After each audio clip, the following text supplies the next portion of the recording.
வணக்கம். நேற்று எடப்பாடி பழனிசாமி தலைமை அலுவலகத்தில் நாகை, மயிலாடுதுறை இந்த பகுதியில் இருக்கிற நிர்வாகிகள்கிட்ட ஏன்பா நாடாளுமன்ற தேர்தலில் தோத்தோம் அப்படின்னு சொல்லி ஒரு ஆலோசனை பண்ணியிருக்கிறாரு. இந்த ஆலோசனை சரியானதா அப்படின்னு பார்த்தீங்கன்னா, அந்த பகுதி ஃபுல்லாக சிறுபான்மையினர் அதிகமாக இருக்கிறாங்க. நாகையெல்லாம் இந்த பகுதியில் அதிமுகவுக்கு சிறுபான்மையினர் ஓட்டே உழுவலை. இதனால் என்ன செஞ்சார் எடப்பாடி பழனிசாமி? இந்த நிர்வாகிகளை சமாதானப்படுத்த வேண்டிய ஒரு சூழ்நிலைக்கு போயிட்டார். ஏன்னா சிறுபான்மையினர் எவ்வளோ தான் கட்டி புரண்டு உருண்டாலும் அவங்க அதிமுக எடப்பாடி பழனிசாமியை நம்ப தயாராகவே இல்லை அப்படிங்கிற மாதிரி ஒரு சூழ்நிலை மாறி போச்சு. எவ்வளோ தான் இறங்கி வந்தார், பாஜகவோட கூட்டணி இல்லையா, நான் பாஜகவோட கூட்டணியை விட்டு முறிஞ்சு வந்துட்டேன்ப்பா அப்படிங்கிற மாதிரி அவர் பேசினாலும் அவரை நம்ப தயாராகவே இல்லை. ஏன்னா அவர் மேலே அவ்வளோதான் நம்பிக்கை இருக்குது.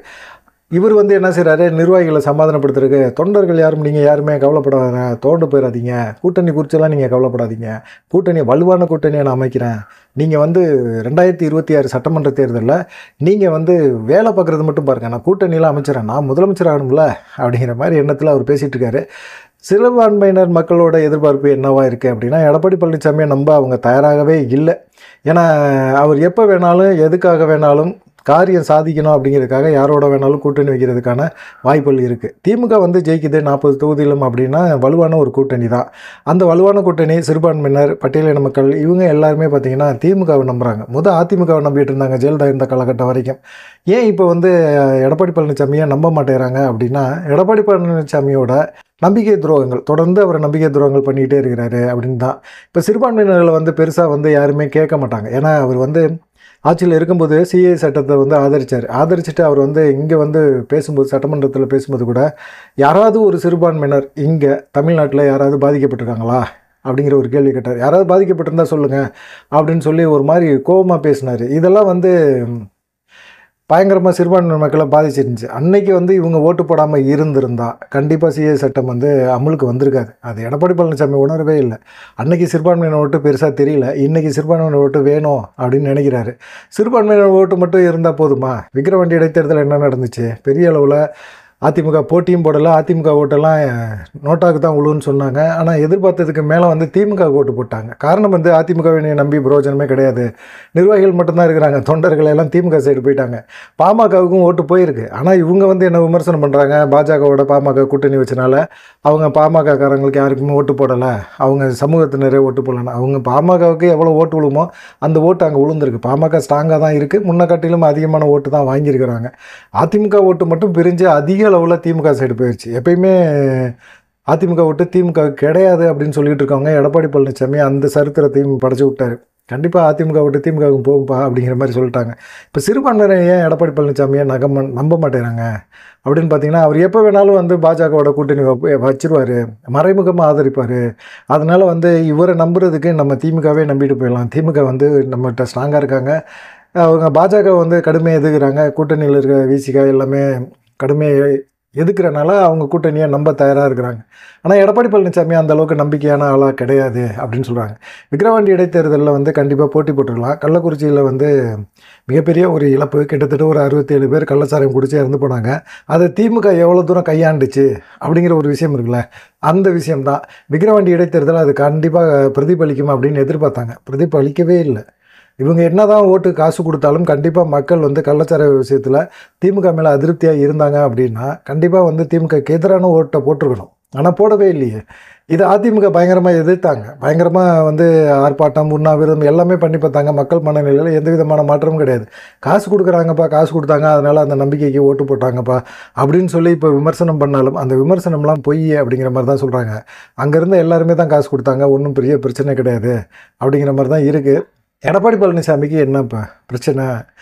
நாகை மாவட்டத்தும், நாகை இந்த மயிலாடுதுறை இந்த மாவட்டங்களில் சிறுபான்மையினர் ஓட்டு அதிகமாக இருக்குது. சிறுபான்மையினர் கவர்றதுக்கு ஏதாவது ஒரு திட்டங்கள், சிறுபான்மை மக்களுக்காக ஆதரவாக ஏதாவது பேசணும், சிறுபான்மையினரை நம்ப வைக்கணும் அப்படிங்கிற மாதிரி களத்தில் இறங்குறாரு. ஆனால் நிர்வாகிகள் எல்லாமே சொல்கிற ஒரு விஷயம் என்னென்னா, ஒருங்கிணைந்த அதிமுக தான், ஓபிஎஸ், டிடிவி தினகரன், சசிகலா இவங்க எல்லாமே வரணும் அப்படின்னு சொல்கிறாங்க. ஆனால் இவர் என்ன சொல்கிறாரு, ஓபிஎஸ் துரோகம் பண்ணாருன்னாரு. என்ன துரோகம் பண்ணாருங்கிற விஷயத்தை எடப்பாடி பழனிசாமி சொல்லணும்ல, சொல்லவே மாட்டேங்கிறாரு. என்ன துரோகம் பண்ணார்? அவர் துரோகம் பண்ணுற ஆளா? அவர் மூஞ்சியை பார்த்தா துரோகம் பண்ணுற மாதிரியா தெரியுது? அவர் மேலே எந்த அலிகேஷனாவது இருக்குதா? அதெல்லாம் ஒன்றும் கிடையாது.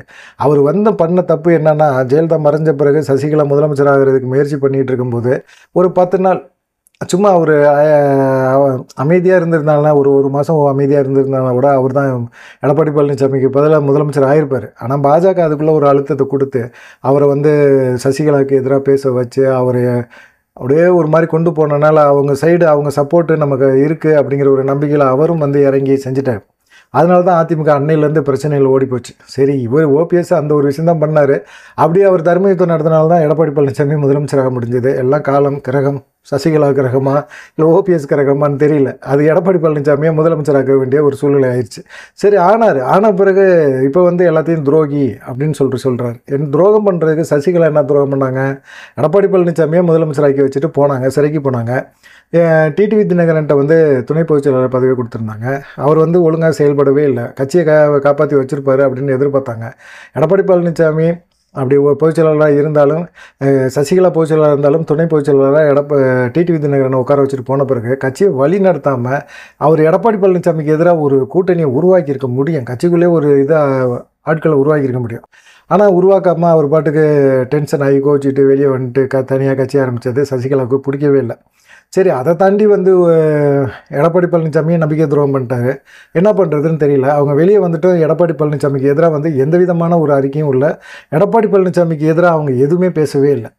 ஒரு நாகரிகம் இல்லாமல் எடப்பாடி பழனிசாமி தான் சசிகலா வந்து திட்டினார், பேசினார். சூரியனை பார்த்து நாய் குலைக்குது, அது இதுன்னு லொட்டு லொசுக்குன்னு எல்லாமே பேசினார். ஆனால் இவ்வளவு கேவலமாக பேசின பிறகும் சசிகலா வந்து அமைதியாக தான் இருக்கிறாங்க. கட்சிக்குள்ளே திரும்பவும் கட்சியை வந்து வலுவாக கொண்டு வருவோம் அப்படின்னு சொல்கிறாங்க.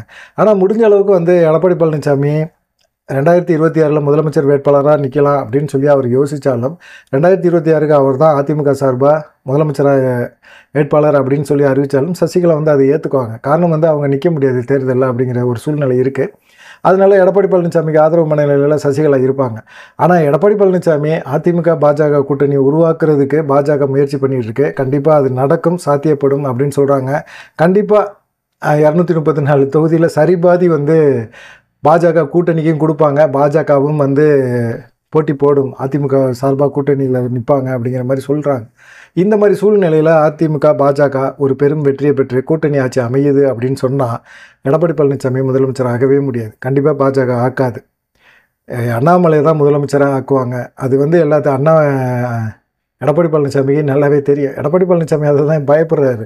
நம்ம பாஜகவோட கூட்டணி வச்சா ஏதாவது ஒரு ரூபத்தில் வந்து நம்மளை அட்டாக் பண்ணி நம்மளை வந்து கட்சியை விட்டே துரத்தி விடுறதுக்கு வாய்ப்புகள் அதிகமாக இருக்குது. அது இல்லாமல் நம்மளுடைய முதலமைச்சர் கனவும் வந்து சாத்தியப்படாது அப்படிங்கிறதுலையும் அவர் நினைக்கிறாரு, பயப்படுறாரு. அவர் 2026 அவர் கூட்டணி அமைக்கிறதுல எல்லாருமே பார்த்திங்கன்னா முதலமைச்சர் வேட்பாளர் தான். நாம் தமிழர் கட்சியோட வந்து போட்டி போட்டாலும் நாம் தமிழர் கட்சியுமே சீமான் வந்து முதலமைச்சர் வேட்பாளராக தான் அவர் நிற்கணும்னு ஆசைப்படுவார். அதனால் கூட்டணி கண்டிப்பாக வைக்க மாட்டார். இவரோட கூட்டணி வைக்கிற கட்சிகள் பாமகலாம் பார்த்திங்கன்னா துணை முதலமைச்சர் கண்டிப்பாக கேட்பாங்க. பாமக ஒரு வேளை அதிமுகவோட கூட்டணி வச்சால் அதை கேட்பாங்க. இப்படி பல காரணங்கள் இருக்குது. எடப்பாடி பழனிசாமி இன்னும் நிர்வாகிகள் தொண்டர்கள் மத்தியில் வந்து பேசும்போது நீங்கள் வந்து சுரங்கி போயிடாதீங்க, சோர்ந்து போயிடாதீங்க, தன்னம்பிக்கையோடு இருங்க, செயல்படுங்க, கடின உழைப்பை கொடுங்க, இன்னும் கடினமாக உழைப்பு கொடுங்க. எதுக்கு கொடுக்கணும்? இவங்க கடின உழைப்பு கொடுத்தாலுமே தொண்டர்கள் கொடுத்தாலுமே மக்கள் வந்து யோசிக்கணும்ல. மக்கள் எடப்பாடி பழனிசாமியை முதலமைச்சர் ஆக்க விரும்பலை. அவர் மக்களால் தேர்ந்தெடுக்கப்பட்டு முதலமைச்சர் ஆகலை. சசிகலானால் தேர்ந்தெடுக்கப்பட்டு முதலமைச்சரானவர். மக்கள் எடப்பாடி பழனிசாமியை முதலமைச்சராக விரும்பலை. அதுதான் உண்மையே. தொண்டர்களை விரும்பலை. தொண்டர்கள் இறங்கி செயல்படுறாங்க. இருந்தாலும் மக்கள் மத்தியில் அது செல்பெடுக்கலையே. அதை தான் செல்லூர் ராஜு ஓப்பனாக வெளிப்படையாக சொல்லிட்டாரு. என்னையா நாங்கள் பண்ண முடியும்? ஓடி ஆடி போய் ஓட்டு தான் கேட்க முடியும். ஓட்டு போடுறவங்க கையை பிடிச்சி விரலில் பிடிச்சி நம்ம ரெட்டையிலேயே அமுக்க முடியும். என்ன பண்ண முடியும்? இந்த அதிமுக விழுந்த 86 லட்சம் ஓட்டுகள் கூட எடப்பாடி பழனிசாமிக்காக விழுந்த ஓட்டுகள் கிடையவே கிடையாது. அடித்து உறுதியாக சொல்கிறாங்க. அது காரணம் என்னென்னா எல்லாமே அதிமுக அப்படிங்கிற பேர், புரட்சித் தலைவர், புரட்சித் தலைவி, ரெட்டையிலை சின்னம், இந்த இதுக்காக விழுந்த ஓட்டுகள் தான். இது வந்து எடப்பாடி பழனிசாமிக்காக விழுந்த ஓட்டுகள் கிடையாது. அப்படி எடப்பாடி பழனிசாமிக்கு ஓட்டு உழுது, எடப்பாடி பழனிசாமிக்கு செல்வாக்கு இருக்குது அப்படின்னு சொன்னால் ஓபிஎஸ் போல் அவர் தனித்து செயல்பட தயாராக இருக்கிறாரா? அதிமுக ரெட்டையிலை சின்னத்தை முடக்கிட்டு ரெட்டையிலை சின்னம் இல்லாமல் எடப்பாடி அணி, ஓபிஎஸ், சசிகலா, டிடிவி தனி கட்சி வச்சுருக்காரு. ஓபிஎஸ், சசிகலா 2 பேருமே இணைந்து ஒரு சின்னத்தில் வந்து அவங்க நின்று போட்டி போட்டு நின்றாங்கன்னா எடப்பாடி பழனிசாமியோட செல்வாக்கு என்ன அப்படிங்கிறது உறுதியாக எல்லாத்துக்கும் தெரியும் அப்படின்னு சொல்லிட்டு இருக்காங்க. பார்க்கலாம். ஆலோசனை கூட்டம் நடந்துகிட்டே இருக்குது. ஆலோசனை கூட்டத்தில் வந்து டெய்லி வந்து நிர்வாகிகள் வந்து ஒருங்கிணைக்கணும், அதிமுக திரும்ப ஒருங்கிணைக்கணும், ஒரு எடப்பாடி அப்படிங்கிற முகம் வந்து மக்கள் மத்தியில் பெருசாக ஒர்க் அவுட் ஆகலை, பெருசாக மக்களை வந்து பாதிக்கலை. மக்கள் வந்து எடப்பாடி பழனிசாமிக்கு ஓட்டு போடுறதுக்கு யோசனை பண்ணுறாங்க. எடப்பாடி பழனிசாமிகிட்ட நண்பகத்தன்மை இல்லை. அவர் எப்போ வேணாலும் பாஜகவோட கூட்டணி வைப்பார். ஜெயித்த பிறகு அவர் வந்து மாற்றி பேசுவார். சிறுபான்மையினுக்கு ஆதரவாக இருக்கிற மாதிரி காட்டுறாரு ஒழிய சிறுபான்மையினுக்கு ஆதரவாக அவர் நிற்க மாட்டார் அப்படின்னு சொல்கிறாங்க. இப்போ திமுக அரசு மின் கட்டணத்தை உயர்த்திடுது அப்படின்னு சொல்லி ஒரு ஆர்ப்பாட்டம் பண்ணுறாரு. புதை மின் திட்டத்தை வந்து ஜெயலலிதா வந்து ஆட்சியில் இருக்கிற வரைக்கும் அவங்களை ஒத்துக்கவே இல்லை. எடப்பாடி பழனிசாமியை வந்து மிரட்டி கிரட்டி பணியை வச்சு இப்போ அந்த திட்டத்தை கொண்டு வரச்சனால தான் இப்போ மின்கட்டண உயர்வுலாம் ஏற்பட்டிருக்கு அப்படின்னு சொல்லிட்டு திமுக தரப்பில் சொல்லிட்டு இருக்காங்க. அதிமுக தரப்பில் அதிமுக ஆட்சியில் இருக்கும்போது, எடப்பாடி பழனிசாமி ஆட்சியில் இருக்கும்போது மின்கட்டண உயர்வு எதுவும் ஏற்படலையா அப்படின்னு கேட்டிங்கன்னா ஏற்பட்டுச்சு. மின்கட்டண உயர்வுலாம் இருந்துச்சு. இதை எதிர்த்து வந்து 23ஆம் இவர் வந்து எடப்பாடி பழனிசாமி தலைமையில் ஒரு ஆர்ப்பாட்டம் பண்ணுறோம் அப்படின்னு சொல்கிறாரு. பண்ணட்டும், அதனால் ஒன்றும் பிரச்சனை இல்லை அப்படின்னு சொல்லிட்டு சமூக வலைதளங்களில் திமுகவும் பதிலடி கொடுத்துக்கிட்டே இருக்கிறாங்க. பார்க்கலாம் என்ன நடக்கும் அப்படின்னு சொல்லிட்டு. திரும்பவும் எடப்பாடி பழனிசாமி ஒரே தப்பு பண்ணுறாரு. ஒருங்கிணைக்க மாட்டேன்னு சொல்கிறாரு. ஒருங்கிணைக்கலை அப்படின்னா கண்டிப்பாக கூட்டணி கட்சிகளை அவரை நம்பி வர்றதுக்கு தயாராக இல்லை. கூட்டணி 2026 பெருசாக அமையாது. திரும்பவும் அவரை நம்பி நிற்கிற அதிமுக வேட்பாளர்கள் டெபாசிட் வாங்குறதே ரொம்ப யோசனையாக போயிடும். இருக்கிற பணத்தையும் செலவழிச்சிட்டு சும்மா ஒன்றும் இல்லாமல் போயிடும் அப்படின்னு சொல்லி அதிமுக நிர்வாகிகள் எல்லாம் சொல்லிட்டு இருக்காங்க. பார்க்கலாம் என்ன நடக்கும் அப்படின்னு சொல்லிட்டு. நன்றி, வணக்கம். தொடர்ந்து ஆதரவு கொடுங்க.